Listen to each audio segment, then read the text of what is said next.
Oiê! Seja muito bem-vindo a mais um vídeo aqui no nosso canal. Me chamo Laís Pinheiro, sou psicóloga e estamos dando continuidade ao nosso Clube do Livro com o livro Inovações em Terapia Cognitivo-Comportamental. Estamos agora no capítulo de número 7, que diz respeito à exposição.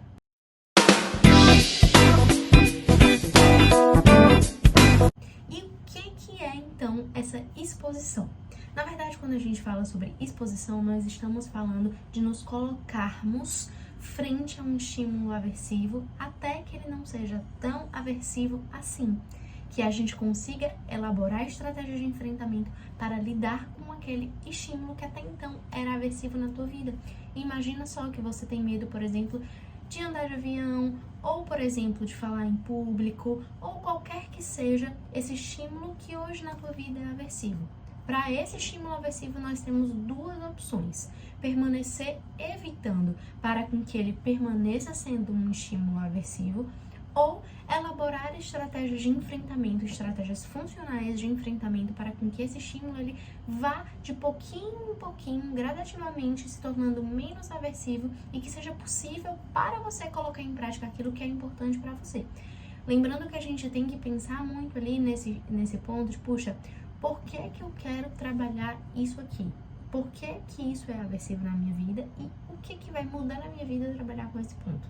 Porque, por exemplo, imagina que eu sou professora e eu tenho medo de falar em público. De certa forma, esse meu medo de falar em público vai afetar muito a minha qualidade de vida e vai fazer com que eu, por exemplo, evite muitas propostas de emprego, palestras, outras coisas por isso. Ou seja, vai estar me impedindo de praticar aquela minha profissão que eu tanto amo, que é realmente falar para as pessoas, expor o meu conhecimento enquanto professora. Imagina só, então se você tem esse medo ali de falar em público, por exemplo, você pode prestar atenção ali sobre esse aspecto. Puxa, quais são as vantagens e quais são as desvantagens de permanecer ali com esse receio? O que eu vou ganhar se eu começar a pensar, por exemplo, em colocar em prática sobre tudo isso? E aí é importante a gente levar em consideração esses efeitos ali a longo prazo, de puxa, hoje enfrentar esse meu receio vai me trazer muitas vantagens a longo prazo, vai me aproximar da vida que eu desejo e vai com certeza fazer com que eu, a partir do momento em que eu consiga lidar com isso, eu consiga efetivamente lidar ali com a vida que eu quero. Eu realmente vou conseguir, imagina só se eu tenho medo de falar em público, hipótese, tá? Imagina que eu tenho esse receio, eu quero dar aula, eu quero fazer tal coisa. Isso vai me impedir de viver a minha profissão. Então, vai me impedir de viver muita coisa boa e que eu quero proporcionar para minha vida, entende?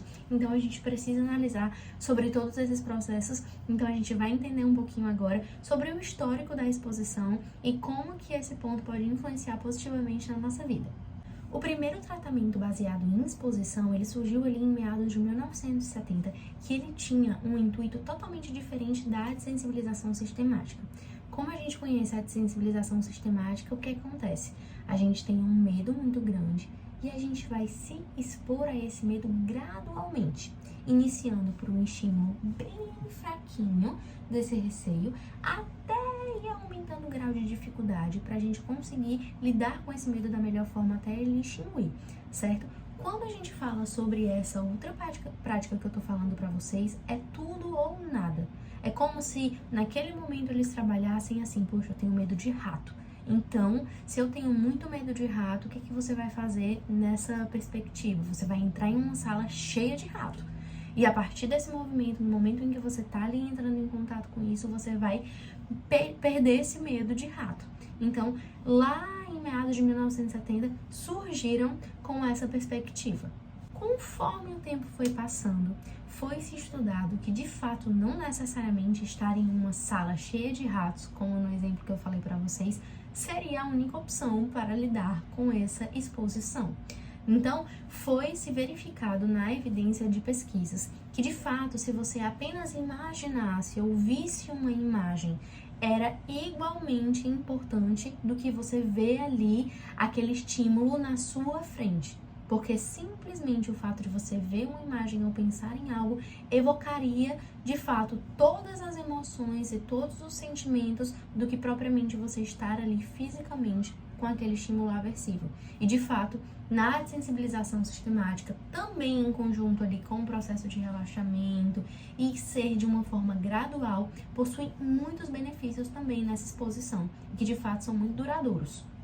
Então, terapeuta e cliente trabalham juntos, elaborando uma certa hierarquia desses receios. Por exemplo, o que é o mais temido, o que seria o menos temido em relação a isso, e juntos vão trabalhar sobre todos os eventos de menos grau de ser temido até o nível mais elevado, para com que isso também não seja um processo extremamente sofrido para aquele paciente, mas com que a partir daquele movimento de sensibilização ele consiga elaborar estratégias mais funcionais de enfrentamento, conforme ele vai lidando com aquilo, evocando aqueles pensamentos, aqueles sentimentos. Nós, enquanto terapeutas, vamos trabalhar com esse material trazido por aquela imagem que foi trazida. Então, sobre o que ele vai sentir, pensar, se comportar, a gente vai trabalhar com a terapia cognitivo-comportamental, sempre visando o seu maior bem-estar e a sua maior qualidade de vida. Outro ponto também muito importante quando a gente fala sobre exposição é o uso da linguagem.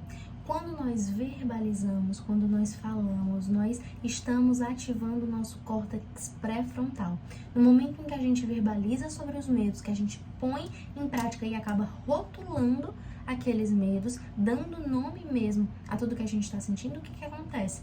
As atividades da amígdala, elas já diminuem. Então, a resposta do medo, ela já é diferente. Então, lá em 2008, realmente surgiu ali esse estudo que trouxe que no momento em que nós conseguimos rotular os nossos medos, verbalizar sobre eles, consequentemente existia uma diminuição da emoção aversiva. Atualmente, com o crescimento ali da internet e dos aparelhos ali de realidade virtual, a gente consegue trabalhar muito com a exposição com os nossos pacientes, utilizando recursos ali do YouTube ou de imagens trazidas pela internet, porque é como se de fato aquela vivência ela se tornasse cada vez mais real. Então a internet ela também tem ajudado muito ali os terapeutas cognitivo-comportamentais a trabalharem com a exposição de uma forma mais real na sua prática clínica. Esse foi o nosso capítulo relacionado à exposição. Espero que tu tenhas gostado e eu te espero aqui no nosso próximo vídeo. Um beijo bem grande, até a próxima!